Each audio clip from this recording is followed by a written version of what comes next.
Hey friends, before we begin, this interview with Bix is brought to you by our friends at Virtual Shield VPN. Get serious about protecting your information, location, and search history from big data internet providers who document your activity and seek to sell your information. Use Virtual Shield and check out IdentiSafe, a new feature that includes microphone and webcam blocker and automatically deletes your browser history, cookies, and can even shred files, making them unrecoverable. And use the link below to save 20% off your first term. So this Christmas, get Virtual Shield and give the gift of internet privacy and security. Boy, yeah, I'll tell you what, you should have been privy to the conversation Bix and I just had prior to launching the official discussion here. We're going to talk about cryptos and gold and silver and real money. For those of you who are anti-crypto, please don't give this a thumbs down. Let's approach the conversation with an open mind. I'll play devil's advocate to a number of Bix's points, and he will do the same with mine. And we shall have an honest conversation about the future of money. Bix is on the line right now. How are you, Bix? I'm good. How are you? I'm doing all right, man. So I'm in celebratory mode right now. Yeah, nice hat. Nice hat. Well, It's the only gold I own is this gold hat. So Bitcoin is at a market cap today of $291 billion. And Ethereum, I've never seen anything like it. I told people to dip a foot in the pool back this last summer. Ethereum's at 613 as we speak. Litecoin is up to 332 per coin. You've been stomping your feet telling people to buy Litecoin since it was down around 100, probably 50.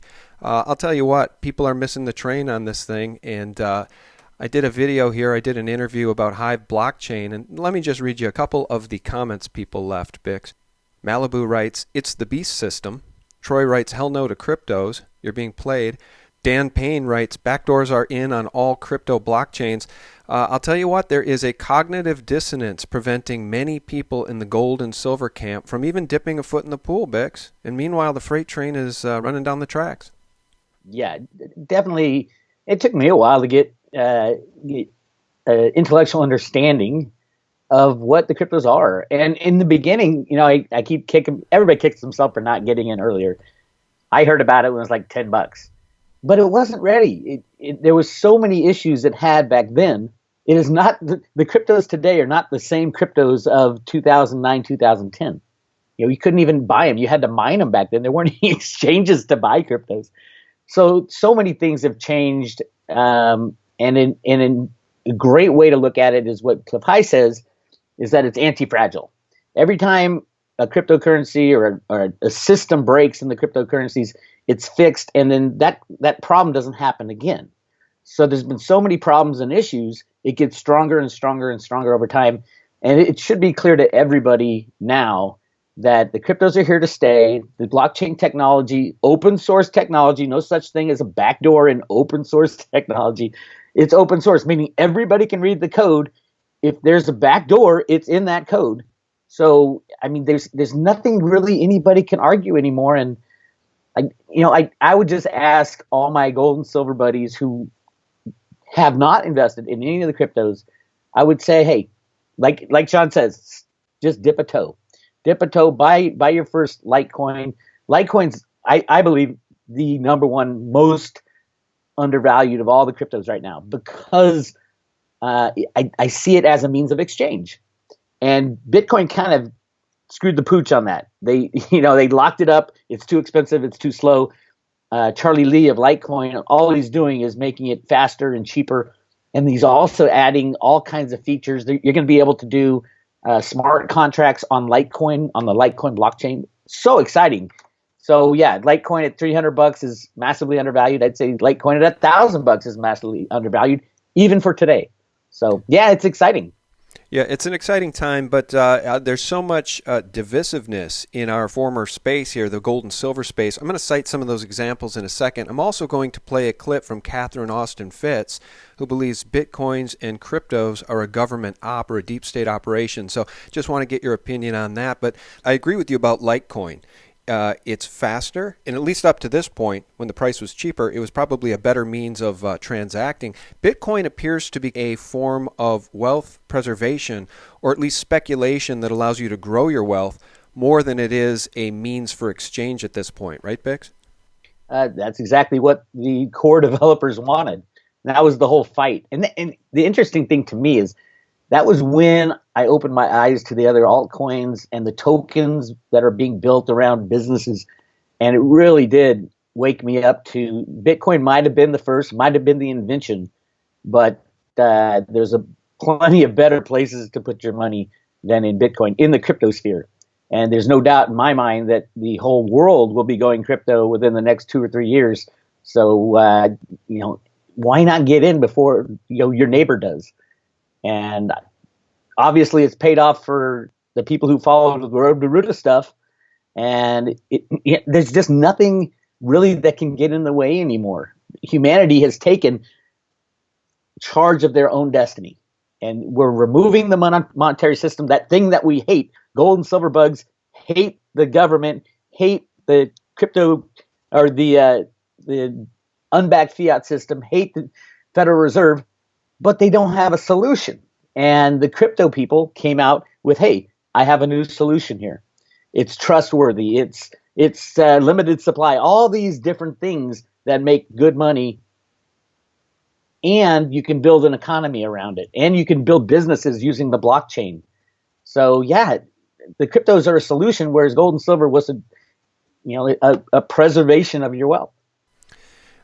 I think that people who just entirely dismiss this crypto story as being the beast system are painting with far too wide a brush, Bix. And one of the points I want to make is that whether or not we can agree, any of us, on what the source is of Bitcoin, some, like Dave Kranzler, believe the NSA was behind it. I think you believe Satoshi was actually Alan Greenspan. We can have that conversation. But regardless of whoever was behind Bitcoin, if it's a conspiracy or not, the fact is that this crypto space has spawned, because of a free market action in play here, some very good companies with very good ideas. And I'll cite just a couple. We have Dan Larimer, the brains behind Steam, now working on the EOS project. Now, when I started talking about EOS, it was around $1. It's now around $5.50. And Dan is potentially creating an Ethereum killer, or so we're led to believe.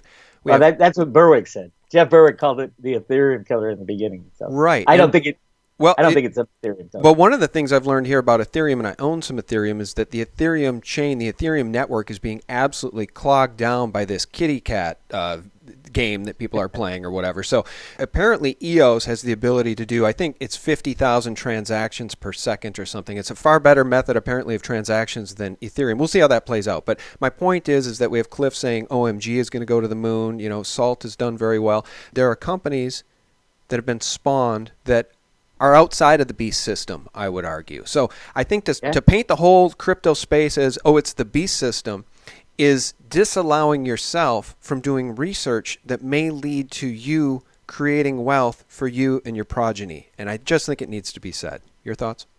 Well, you know that I've gone for a long time saying there's good guys and bad guys out there. Within the government, within the Fed, I've tried to prove it time and time again.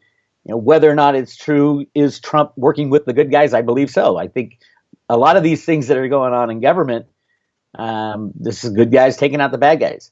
And it's going on behind the scenes with the monetary system too.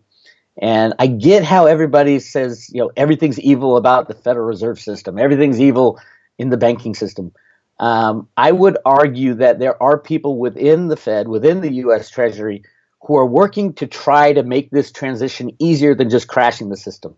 The entire problem for the last 100 years is, how do you go from this controlled system of unbacked fiat money controlled by banksters and the Treasury and all these people who supposedly have the worst intent for humanity? How do you get out of that system into something new? And every time we've tried to do it over the past 100 years, the problem has always been, how many people are going to die if we just crash the old system and go back to gold and silver? The bankers own all the gold and silver anyway. You look at JP Morgan with 650 million ounces of silver. Why would we want to go back to gold and silver standard if they still control the gold and silver? So that was always the problem, and that was the reason it was allowed to go on and on and on. The transfer from the old system to the new system was going to be deadly for millions, if not billions of people, because we live in a just-in-time delivery system. Then we have this thing invented. The starting invention of cryptocurrencies is, yes, it's back in the 70s and 80s It was the original, the NSA and the CIA, and Alan Greenspan was involved because he's a computer expert who invented the monetary system. He blamed himself for the Y2K problem. He only programmed 2 digits instead of 4. So yes, they were all involved in the beginnings of what ultimately became Bitcoin. But the question is, were they out to destroy humanity? They already control humanity 100%. Why would they introduce something that humanity could use as a tool to get rid of them unless there was something else going on? There is a fight to take back our system. And if you look at the timing of when Greenspan came out of the Fed and when Satoshi supposedly started working on Bitcoin in 2007, it lines up perfectly. I'm not saying it was just Greenspan inventing Bitcoin. I think it was a whole group of people. And many times Satoshi uses the word we, as in, we were working on this. So it was definitely a group of people.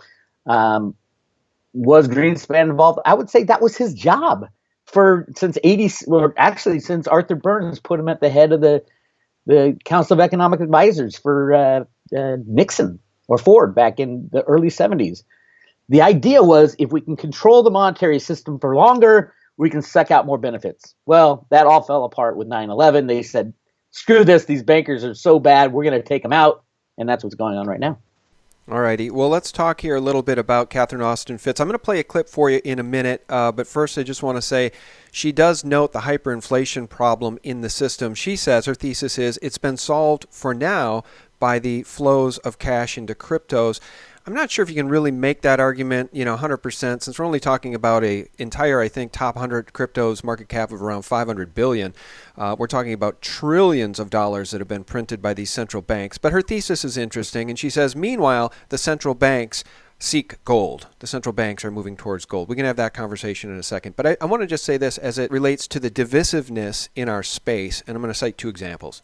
We have Chris Duane on one hand and Andy Hoffman on the other. Chris Duane from day one was anti-crypto, anti-Bitcoin, don't go anywhere near it. And being entrenched in that belief system has certainly cost him the opportunity to make money. But meanwhile, he says anybody who got into the cryptos has, quote unquote, sold their soul. I don't think that's fair.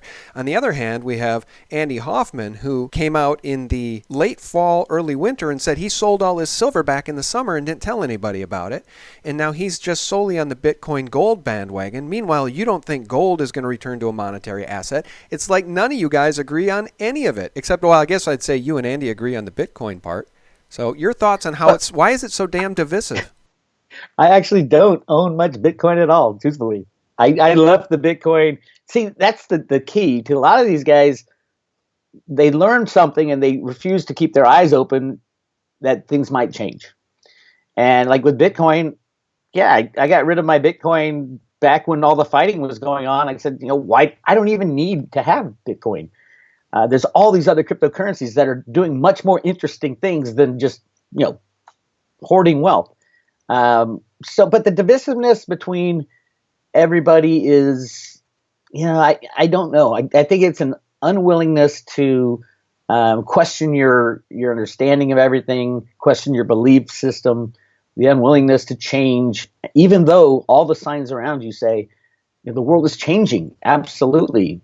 Gold was money for 5,000 years. No, it wasn't. It was money for 4,950 years and stopped being money in 1971 when nobody in the world was on the gold standard. And now, yes, I agree with Catherine that all the bankers are hoarding gold, but what good is it going to do them?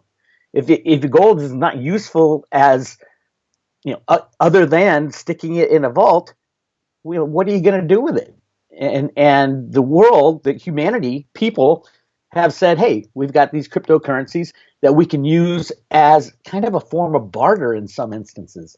Businesses that use tokens, it's really like a form of barter. It's really cool because every monetary historian in the world will tell you, well, the best form of exchange is barter. But since a home builder can't barter with a bread maker, we have to have money.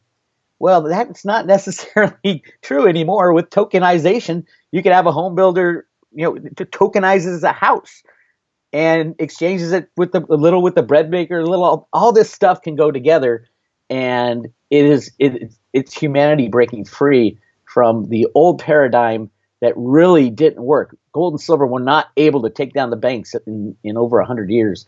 And the cryptos looks like it's going to take maybe 10 years for the banking system to go away. And we don't need it. We really don't. You can be your own bank now.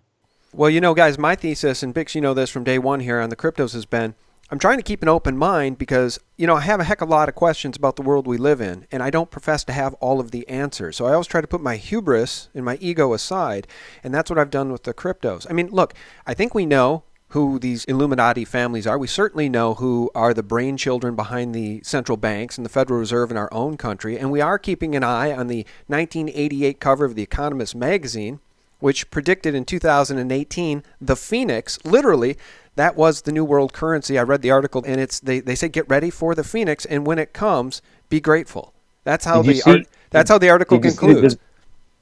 You see the zero with the line through it, right, on the coin. Yeah, kind of looks like a programmed digital computer program. That's how they do the zeros, the zero with the line, so it doesn't get mixed up with an O.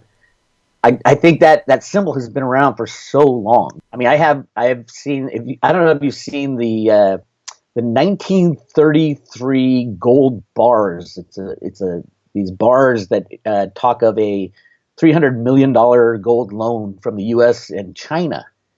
But on these bars, there's like 8 of them. It's one of the top 10 cryptographic unsolved mysteries. On these bars, there's some cryptographic stuff, some Chinese writing, some U.S. writing. But there's also pictures of the Grand Canyon in there and the zero with the line through it.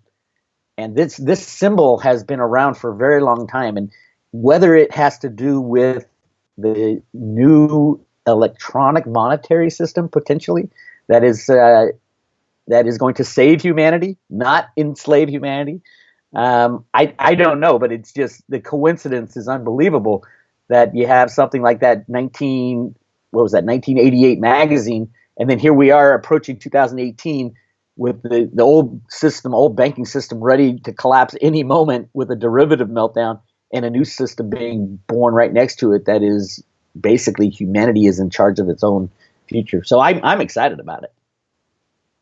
Well, we shall see. And I know that many of the listeners are worried that the whole 1988 Economist cover prediction suggested that what we're going through now is exactly what they wanted. So I'll play this clip from Catherine Austin Fitts here in just 1 second because I think she may agree with that thesis. So in the interest of just putting all the cards on the table, guys, again, I don't have all the answers. I just know that if you closed your mind to the crypto story back this past summer or before when I advised everybody to dip a foot in the pool, and believe me, I was late. I was late to finally come around to that idea. You're early. You're right. And Cliff has said in an interview, even with me, anybody who is getting in now is even an early adopter. Because again, most of our friends, neighbors, and colleagues don't know maybe they've heard of Bitcoin, but they haven't heard of any of the others. So that needs to be said. I also want to say that if anybody really wants to get some good, fair-minded information on this space, I'm going to name just a few channels that I like. My buddy Nick over at Truth Blitz Media does a nice job. And by the way, if you want to get into any altcoins and you don't know how to do it, he will coach you up or help you do it. He's a great guy. Crypto Blood has a great channel, very balanced. I like his commentary. Ivan on Tech. There's so many people doing great commentary on individual cryptocurrencies and the overall crypto story. Bix, do you have any favorite channels that you like to tune into for crypto news? I like Crypto with a Zero. I think his name's Omar. Awesome. Understands the cryptos like you wouldn't believe. For comedy, I turn in JSnip 4. He cracks me up daily. Anything Cliff High says, writes, or does, or has a comment on is brilliant. Absolutely brilliant. And I mean, he's the guy who really got me to think differently about the cryptocurrencies and the potential for humanity to really finally break away from these banksters. And it's all right there for us. So, yeah, but it is an education thing. You do need to educate yourself about how to use it, how to go about. It's getting easier and easier now, but it's still difficult for most people. But definitely go on YouTube and just search for any topic you want on any kind of cryptocurrency, why it works. There's so many. Oh, Andreas Antonopoulos. You got to listen to Andreas Antonopoulos every time he posts something. The guy is brilliant for the overall macro picture as well as the technical understanding of what is going on, why these cryptocurrencies work so well. So yeah, those are the guys I listen to. Well, I'd also add to that Trace Meyer. He's Yeah. early adopter of Bitcoin, and I just listened to a great interview with him on Crush the Street. And of course, yes, Cliff, that goes without saying. Cliff, look, hats off to Cliff, because there's a lot of people out there that say, oh, Cliff, hi, that's snake oil. He's a snake oil salesman. No, he was giving us pertinent information that led many of us to make investment decisions that have paid off. And by the way, investments we've held on to despite the ups and the downs. You have your HODL shirt, right? Hold on for dear life. Because, yes, I've lived through 20, 30, 40% corrections in some of these coins, but they continue to return to all-time highs. And I don't think I'd have been able to hang on had it not been for Cliff and the WebBot data giving me actionable information. So hats off to Cliff, and it needs to be said. Right. You would have sold and got back. I sold and got back in the Mount Gox thing. I thought, oh, it's over. I sold everything I had, and then I had to get back in. I'm like, damn. And then I made that conscious choice. I'm not going to sell. If I believe in my understanding of what's happening, I continue to study this stuff, and I continue to learn about the new things, new companies being invented, then I will gain confidence that I can hold on pretty much forever. And it has absolutely paid off. And I'm grateful to Cliff for helping me understand that this is a new system being set up right next to the old system. And everything, all the value and money in the old system is going to flow into the blockchain system. So whether you believe it or not, it's happening as we speak. And it's the very early days, so you're not too late to get in. So yeah, I'd say just take time and go to YouTube, and there's so many great YouTube teaching channels and things you can learn. Just type in any question you have in the cryptos, because it's very technological savvy environment, and the people and the community is very willing to help you for free. So go check it out and learn this stuff, because it's not going away. It's just getting bigger and bigger and bigger. And it's not just the value of the coins. It's these companies and businesses that are creating new ways to do business without governments. And that's the amazing thing. Yeah. Well, and this isn't investment advice. This is just an honest conversation. I would say everybody listening, do your own due diligence. And when we say dip a foot in the pool, it doesn't mean take out a second mortgage. It literally means take some of your expendable income and maybe throw $100 at something on Coinbase. You have to be sensible about this at this point, guys, because I'll tell you what, I wouldn't want to see anybody get hurt by this space, Bix, but for anybody who's missed out on it and closed their mind, they've already been hurt because they didn't take the actionable advice when they could. When Litecoin was $21 on Coinbase, now you can't buy one for less than $300. So that's the problem. People are starting to miss the train here. I think they're not going to miss the train. Train hasn't taken off from the station. We got decades of this. So it all depends on how fast the old system dies. That's going to be the real rush into the cryptos when the banks start trembling again like they did in 2008. You're going to see the mad dash of every single asset try to get over into the crypto world, and the implementation of peer-to-peer transactions, like with Veritasium coming into the comics and the LBMA and the New York Stock Exchange. That's going to happen. That's the wave of the future, because it's an honest system, and it'll get rid of these criminals that run our system today. So yeah, it's very early, and if you're hearing this for the first time and you still haven't bought any cryptos, just go to Coinbase, set up an account. They're hard to deal with. They're easier than they used to be. They're hard to deal with. It's going to be confusing, but if you can open a web browser, you can buy your first cryptos. And then from there, it's an exciting journey and something you can learn from, and so many smart people in this sector now, and so many more coming. That's the amazing thing. It's a great thing. And I think all the gold and silver bugs, I'd say hang on to your silver with both fists. Gold will be around for a long time, and I just think there's way too much of it than the gold bugs say there is. I've read Gold Warriors, the Peggy and Sterling Seagrave book. It says there's 300,000 tons of gold just in Asia. So yeah, it's one of those things. The gold bugs and the silver bugs, the hardliners will stay where they are. I think silver is still massively undervalued, but I also know it's rigged. 100% every trade. I've proven that years ago, and that's mainly why I was looking for something else to invest in. Who wants to invest in a rigged market? Well, you know what? I just bought some more silver the other day. I do want to say that, and I meant to say it earlier. I've not sold any of my silver or any of my gold. It's part of my overall portfolio. That's what I said when I started to say dip a foot in the pool with the cryptos. It's just that the cryptos have gone up in value so much, I'll need to rebalance that portfolio at some point in the near future.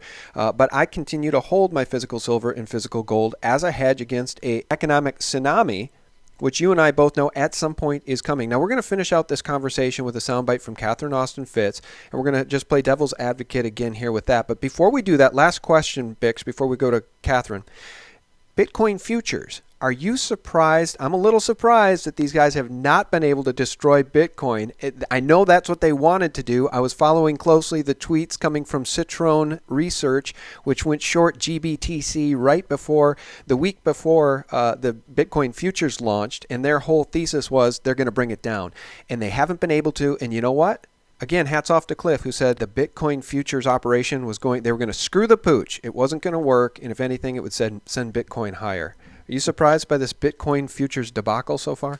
No, but also I don't invest in any derivatives. So anything stock exchange related or CME related the CME futures have not started yet. Those start on the 18th. It's the Globex, the smaller market. But do I think it will make a difference in the long run? I don't know, and I don't care because I truthfully I'm mostly out of Bitcoin. But I think the banksters like it, and you might see a situation where there's hundreds of exchanges trading Bitcoin, all in $20,000-$30,000, and then you have the CME trading at like $5,000. It doesn't really matter. It's one of those things that they can go long the real Bitcoin, physical Bitcoin, and then they can short and hedge their position, so to speak. All that's going to do is add more and more pricing, more and more money to Bitcoin, the real Bitcoin. And yeah, you can short the derivative if you want to play that game, but that's their game. It's not settled in Bitcoin. It's just a side bet. And can they control the market? They control the market in silver and gold easily because those are the only two markets. The LBMA and the CME are pretty much the only two markets, and it's all derivatives. So there is no physical market for silver out there. Maybe in Asia there's a physical market for gold, but there is no physical silver exchange, and it's all derivatives. So it's very different with Bitcoin. There's hundreds of exchanges around the world, and a lot of them deal in pools, which is a Bitcoin derivative as well. Coinbase, you buy on Coinbase, that's a derivative because you don't have the Bitcoin in your own possession. And they deal in pools with Kraken, and all the exchanges deal in pools, meaning that those aren't on-chain exchanges. It's just like gold and silver. You got to get your Bitcoin and your cryptocurrencies in your own possession. Yep. Or any kind of collapse, it's going to all fall apart. Yeah, that's a good point. I want to say that too, because one of the comments in my Hive blockchain interview was from somebody who said, oh, if you don't hold it, you don't own it, referring to cryptos as being illusory. And I said, well, no, actually, I hold my Bitcoin in my own personal wallet. So if you want to buy it on Coinbase, you can then send it to your own wallet and hold it essentially in your own hands. So that point needs to be here, baby. Right here. Yeah. Don't show them that private key, though.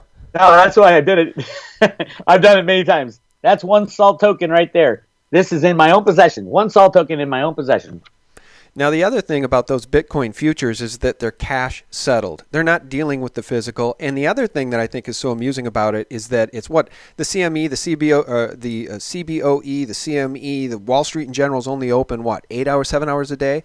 I mean, yeah, Bitcoin. Cliff said that's going to be a big deal. It is a big deal because Bitcoin is a 24/7, 365 real market with global interest and precious little supply. And, Trace Meyer made the point in that interview with Crush the Street. If these guys are going to try to naked short Bitcoin, The whole world's going to see it, and there's going to be big trouble brewing. My words, not his. He said it more eloquently. Okay, so we're going to round out the conversation with the devil's advocate position from Catherine Austin Fitts. It's an interview she just did with Greg Hunter. It's 2.5 minutes long here, this clip. We don't have to listen to the whole thing. I'll try to find a good out, but of course, when I first listened to it, I marked the full 2.5 minutes. So here's her thoughts on Bitcoin and cryptos being a government op. Listen to this, Bix.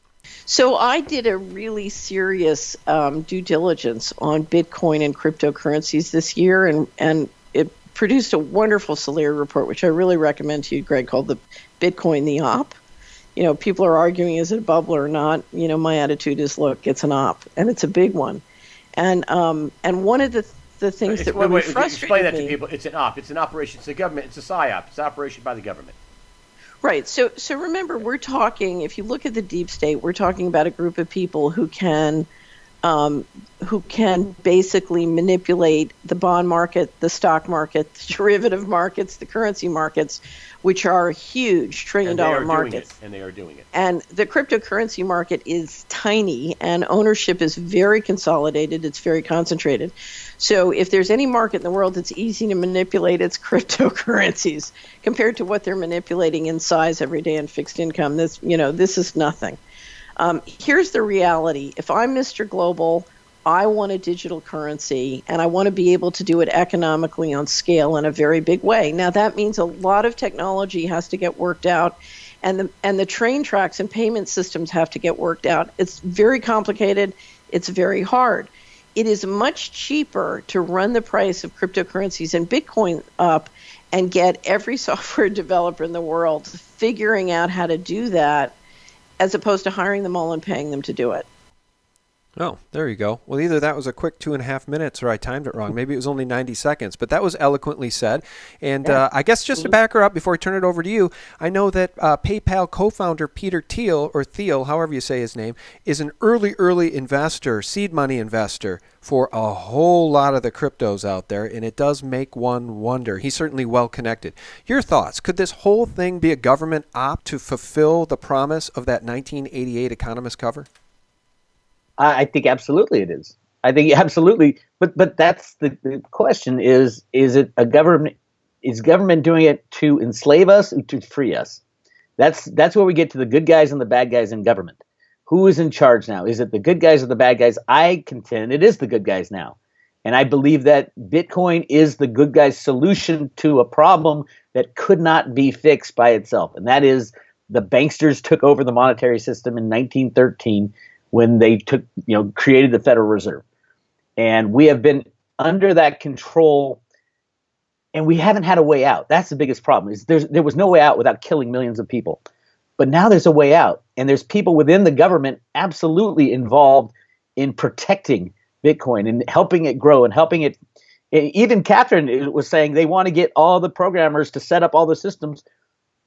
So both sides want the same thing. The good guys and the bad guys want a crypto world, and that's where we're headed. Now, the bad guys would try to shut everything down at some point, and so that they control it. Again, you can't control something that is so decentralized. So is it the question is not whether or not the government's involved, because they're obviously allowing it to happen in the U.S. They're supporting it by not passing any rules and regulations really about it. But the question is, do they want this system to be good for humanity or bad for humanity? And I believe it is being controlled by the good guys. And I've proven there's good guys, and at least to people who follow my research within the Federal Reserve. And remember, all the crypto stuff from the Fed is being done out of the Federal Reserve Bank of Boston, the same place that published the Road to Ruta comics. And it is their way out of a system that was really bad for the United States and bad for humanity. And this is going to be good for the world, not just the United States. So, yeah, I believe that, there are good guys in the deep state helping Bitcoin and protecting Bitcoin. That's the ultimate crux is, do you believe that they're doing it to cause evil or to assist us in getting out of the old system? Well, I told you guys this was going to be an honest and interesting conversation about all of this stuff because, Bix, I tell you what, I leave it only to you I play that Catherine Austin Fitts soundbite. She says it's a government op, and you say, yeah, but that's a good thing. We can't get to the core of what's really going on here, but we're certainly going to keep trying. We're going to keep covering this story, watching the cryptos, because, guys, whether you like them, hate them, think they're part of the beast system, or if you think they're going to free humanity, some of them, many of them are here to stay. And I guess I'd say this, so is silver and gold in physical form. In my mind, if you want to buy physical silver or gold and have it delivered to you, I'd say click on the banner at the top of SGT Report and visit our good friends at SD Bullion. They do a great job. Really love those guys. I've talked to them before. I know them personally, so you can trust them. SDBullion.com. And if you want to get the inside skinny on all the things Bix is thinking about, head over to roadtoruta.com. And what would they do? Become members? Subscribe? What do they do over there, Bix? There's a free email service that I send out information and videos and things like that. And then if you want to get more in depth, there's a subscriber service where it breaks down which cryptos are good, which are bad, things that I'm working on in the behind the scenes. And you get a free salt token and a free silver coin, Road to Ruta coin, for signing up. So yeah, check it out. Well, Bix, you know what? I love your hat. It is a celebratory time for those of us who are in the crypto space, and we'll see how long it lasts. I don't know. They're calling it the new tulip mania is all I see now in the propaganda media. It's like the Carpenters. We've only just begun. Absolutely, you've only just begun with cryptos. When your taxi driver is saying, "Hey, I don't take U.S. dollars. I only take his taxi coins," then you know we're almost getting close to a bubble. But that isn't going to happen for another 5 years. So just you're early if you're getting into cryptos now. All right. Well, you heard it here first, guys. You heard a lot of things here, and what we're trying to do is cut to the truth of the matter and ask everybody to break their conditioning and open your minds. There's more to the story here than just it's the beast system. I don't know exactly what's going on, but I firmly believe there's more to the story than just painting with that wide brush. So thanks so much for tuning in. Do visit roadtoruta.com and check out what Bix has going on over there. And do please visit us at sgtreport.com, thelibertymill.com, and thephaser.com. Real news 24/7. Thanks so much for listening. Be good to one another. God bless. Well, that's what you do to babies, huh? Yeah, I love it. You love it, huh? Yeah, I do. Okay, I hope that you come to Christ, sir. Oh, I never go to Christ. I hope that you come to Christ, No, sir. I don't go to Christ. Yeah, I don't listen to Christ. You will have a darkened heart, sir. I do have a darkened heart. Yeah. You have a darkened heart. I do very, very much so. And you will stand before God in judgment day. Yes, I will. Every day. You will stand before God in judgment day. Yes, I will. Every day. All of the babies that you have killed. I love it. Yeah, keep tearing the babies apart. Yeah, I will. Keep tearing the babies apart. I will.